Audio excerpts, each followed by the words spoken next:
Next, we turn to another installment of our weekly brief but spectacular series. Alan Alda is an award-winning actor, writer-director, and now podcaster. A very clear understanding with the Pentagon, no guns. At 88, Alan Alda finally admits how much he truly hated him. Alan Alda wasn't as perfect as you might believe on MASH. He frequently argued with a co-star he couldn't stand. MASH was a beloved show known for its humor and drama, until it stopped being funny. Why did the show lose its charm? Who did Alan Alda dislike? Was it a cast member or someone from the crew? Get ready to uncover the answers and learn more interesting facts about MASH. Tensions behind the scenes.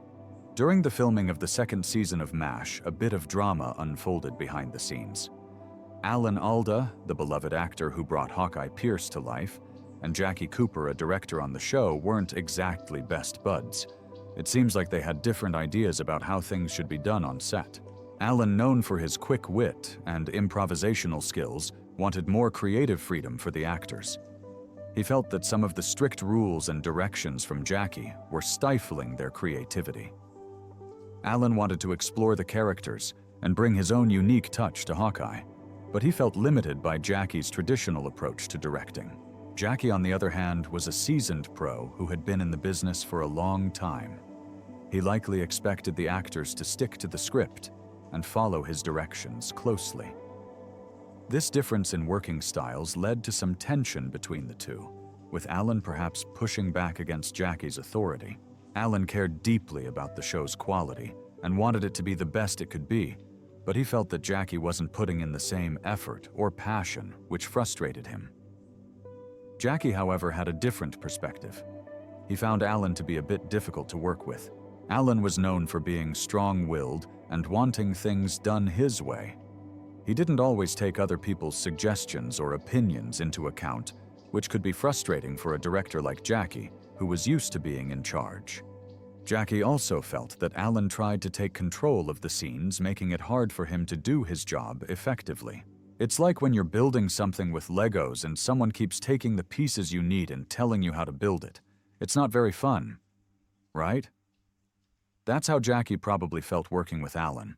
So it seems like their problems stemmed from a clash of personalities and different ideas about how the show should be run. Alan wanted more creative freedom and a more collaborative environment, while Jackie preferred a more traditional approach where he was in charge. Both of them had strong opinions, and they didn't always agree, which led to tension between them. The magic of MASH? Was it just their opposing ideas that made Alan not stand Jackie? Or was it more than that? Before we get into that, how about we get familiar with the show? First, MASH was a famous TV series based on a book. It aired between 1972 to 1983. It was set during the Korean War and followed the lives of the people working at a mobile army surgical hospital, which is where the name comes from. The show was a mix of comedy and drama, and many people loved it. The iconic television show set during the Korean War was much more than just a comedy. It was a story about doctors and nurses working tirelessly to save lives in the face of war's harsh realities. The characters, faced with daily challenges and difficult situations, found ways to keep their spirits up and find humor in even the darkest moments. Hawkeye Pierce was a fan favorite. He was a smart and witty surgeon who always had a joke ready even when things were tough. Hawkeye's best friend trapper John McIntyre, played by Wayne Rogers, was always up for a good time and often joined Hawkeye in his pranks and mischief. But MASH wasn't just about Hawkeye and Trapper. The show had a whole cast of unforgettable characters. Loretta Swit played the stern but compassionate head nurse, Margaret Houlihan, while Jamie Farr brought laughter to the screen as the flamboyant Corporal Maxwell Klinger, always trying to get discharged by dressing in women's clothing. Each character added something special to the show with their unique personalities and quirks. This is what made MASH so special. It was a perfect blend of humor and drama. One minute you'd be laughing at Hawkeye's antics, and the next you'd be shedding a tear for the wounded soldiers or the emotional toll of war. The show wasn't afraid to tackle difficult subjects or explore deep emotions, which is why it resonated with so many people. It's no wonder it's considered one of the most beloved shows of all time, even decades after its final episode aired. Secrets and surprises on set. But here's a fun fact you might not know. McLean Stevenson, who ended up playing the lovable but sometimes bumbling Colonel Henry Blake, originally wanted to play Hawkeye Pierce, the witty and charming surgeon who eventually became Alan Alda's iconic role. Can you imagine McLean Stevenson delivering Hawkeye's sarcastic one-liners? It's certainly an interesting thought experiment. Stevenson's desire to play Hawkeye reveals a common aspect of actors' careers. They often have specific roles they feel drawn to or believe they'd be perfect for. Just like anyone else, actors have their own preferences and ambitions. Sometimes they get their dream roles, and sometimes they don't. But in the case of MASH, it seems like fate had other plans for McLean Stevenson.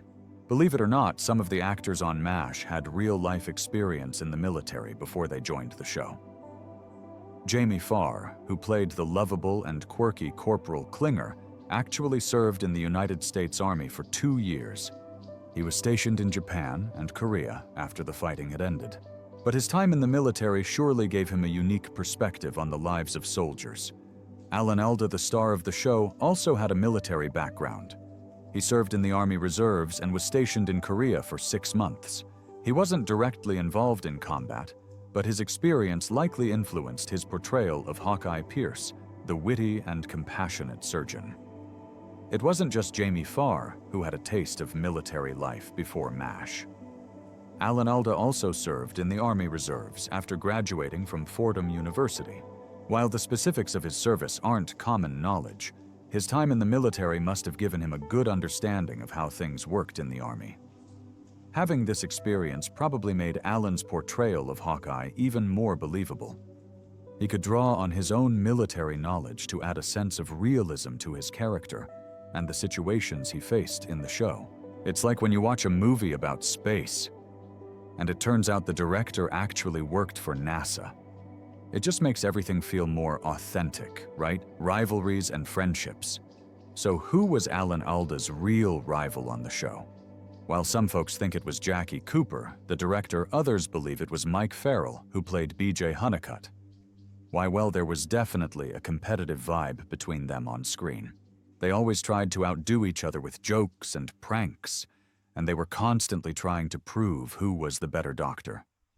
Even Alan himself talked about this friendly rivalry in his book Never Have Your Dog Stuffed and Other Things I've Learned. He and Mike would compete in all sorts of silly ways, like trying to see who could learn to stand on their hands first. It was all in good fun, and it made working together even more enjoyable. Interestingly, Alan also mentioned in his book that he learned judo during his time in the Army. This might explain why he was so game for physical challenges and playful competitions with Mike. But even though they were friends, their physical interactions weren't always just playful. Alan noted that whenever he was called to sit down, Farrell would playfully try to trip him from behind and knock him down. However, their relationship wasn't always all fun and games. There were moments when they disagreed, particularly about how their characters should behave. In one episode, Mike felt strongly that his character, B.J. Hunnicutt, was acting out of character. This led to a bit of a disagreement between him and Alan, who might have had a different interpretation of the scene. It's natural for actors to be invested in their characters and want to make sure they're portrayed accurately.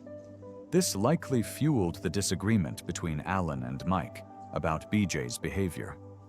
They both wanted what was best for their characters and the show as a whole, even if their opinions sometimes differed. The untold stories of casting beyond. Alan and Mike's disagreements. There are other interesting stories about actors turning down roles in MASH that could have changed their careers. Comedian Robert Klein, for instance, was offered the role of trapper John McIntyre, Hawkeye's partner in crime. Imagine that.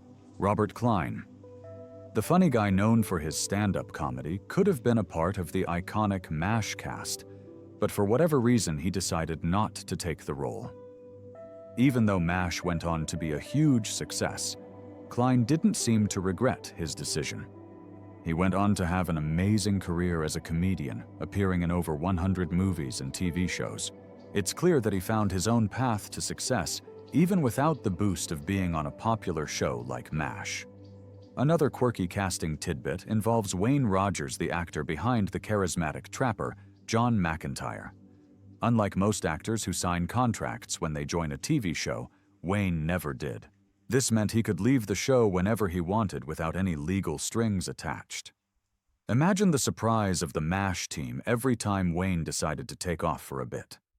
It must have been quite the juggling act to keep the show running smoothly, with one of the main characters coming and going as he pleased. Klinger. The flamboyant character played by Jamie Farr was a fan favorite on MASH. But did you know that he wasn't supposed to be a regular on the show? He was only meant to appear in one episode, and originally he was supposed to be gay. However, Klinger's quirky personality and hilarious antics won over the audience, and the producers decided to keep him around. As MASH continued to air, something curious happened. The laughter track, that familiar sound of a studio audience chuckling along, started to fade away.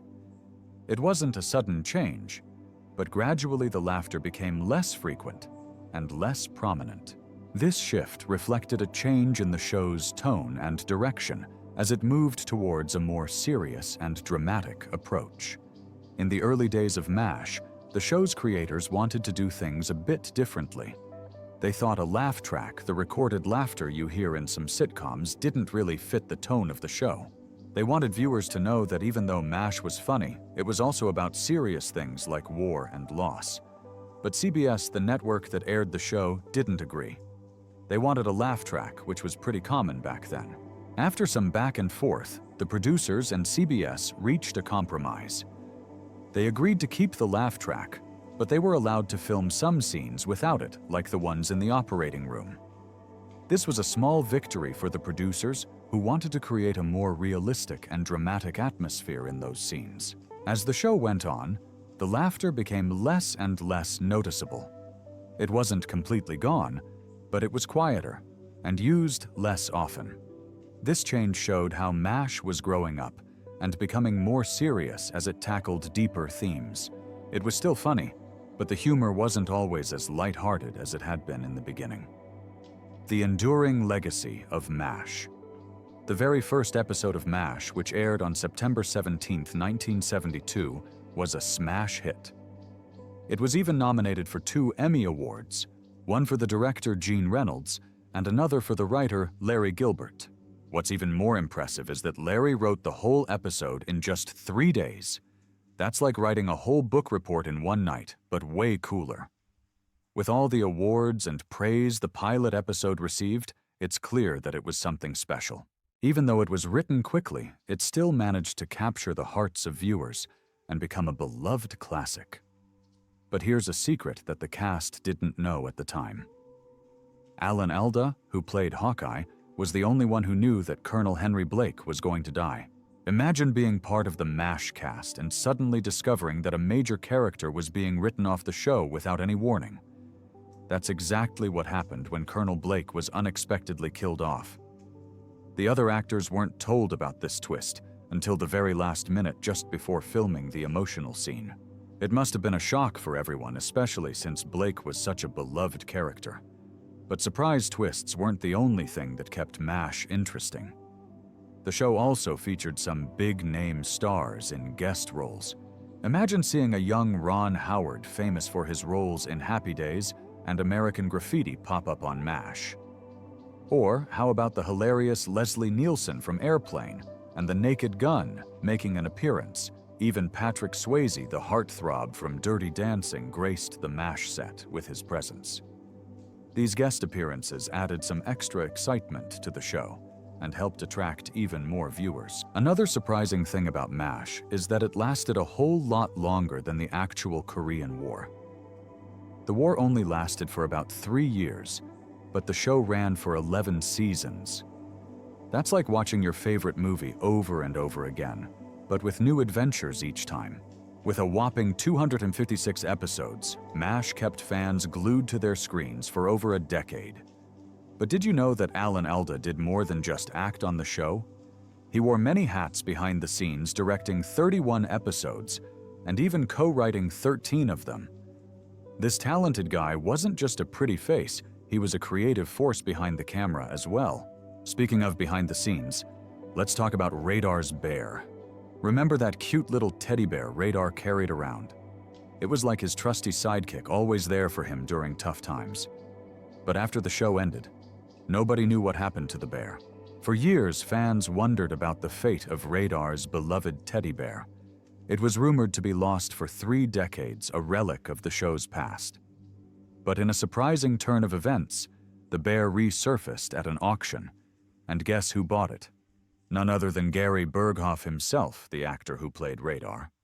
It must have been a special moment for him to reunite with a cherished part of his character's life. The MASH cast wasn't done with surprises, though. In one of the show's final episodes, the characters buried a time capsule filled with memories and mementos of their time together. They buried it on the set, a secret treasure waiting to be discovered. Months after filming wrapped up, a construction worker stumbled upon the buried time capsule.